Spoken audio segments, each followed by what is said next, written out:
వైద్యో నారాయణో హరి అన్నారు పెద్దలు. వైద్యులకు నిలయమైన రిమ్స్ ఆసుపత్రి సమస్యల సుడిగుండంలా మారింది. నిపుణులైన వైద్యులు సిబ్బంది లేని కారణంగా లక్ష్యం నీరుగారిపోతోంది.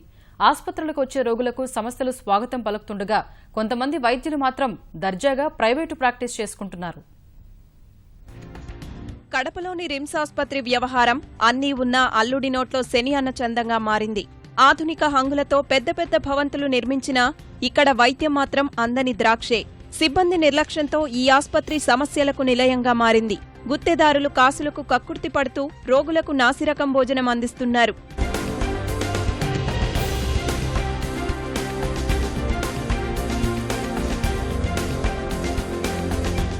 రిమ్స్లో మెరుగైన వైద్యం అందించేందుకు నిపుణులైన వైద్యులు లేరు. 21 మంది నిపుణులు ఉండాల్సి ఉండగా ఇద్దరితో నెట్టుకొస్తున్నారు. నర్సులు, ఇతర సిబ్బంది కొరత వేధిస్తోంది.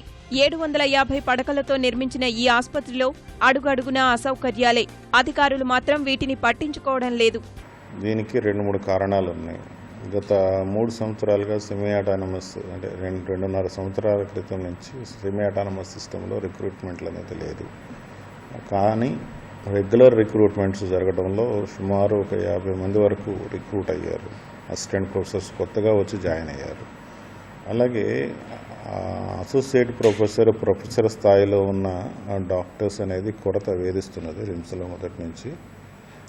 అంత కొరత ఉన్నా కానీ ఎక్కడ రాజీ పడకుండా చేయడానికి అన్ని విధాల ప్రయత్నాలు చేస్తున్నారు ఉన్న స్టాఫ్తోనే.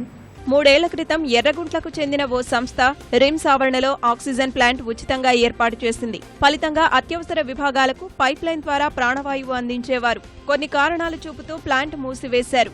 అప్పటి నుంచి సిలిండర్ల ద్వారా ప్రాణవాయువును సరఫరా చేస్తున్నారు. గుత్తేదారుపై అపార ప్రేమ కురిపిస్తూ సిలిండర్లు కొనుగోలు చేస్తున్నారన్న ఆరోపణలు ఉన్నాయి. దీనిపై ఈటీవీ ఈనాడు బృందం ఆసుపత్రిలో పరిశీలన చేయగా ఈ విషయాలు వెలుగు చూశాయి. త్వరలో ప్లాంట్ను పునరుద్ధరిస్తామని ఆసుపత్రి అధికారులు అంటున్నారు.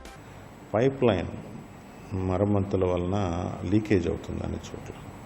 సో దాని రెక్టిఫికేషన్ కోసము ప్రతిపాదించి చేయటం జరిగింది. కానీ ఎవరైతే సప్లై చేసే అతను ఉన్నాడో అతను వాటిని చేయటానికి అతని దగ్గర ఫెసిలిటీస్ లేకపోవటమో కానీ ఏదైనా కారణాల వల్ల దాన్ని తిరస్కరించడం జరిగింది. అటువంటి దాన్ని నివారించడం కోసం ఇంటరిమ్గా అప్పుడు స్టాప్ చేయడం జరిగింది. సరే, వాళ్ళు కోర్టుకు వెళ్ళి స్టే తీసుకొని వచ్చారు కొత్తగా టెండర్లు వేయకుండా. సో మనము దాన్ని పునరుద్ధరించడానికి పూర్తి స్థాయిలో ప్రయత్నాలు జరుగుతున్నాయి. ప్రభుత్వం, జిల్లా అధికారులు స్పందించి రిమ్స్ ఆసుపత్రికి పూర్వ వైభవం తీసుకురావాలని స్థానికులు కోరుతున్నారు.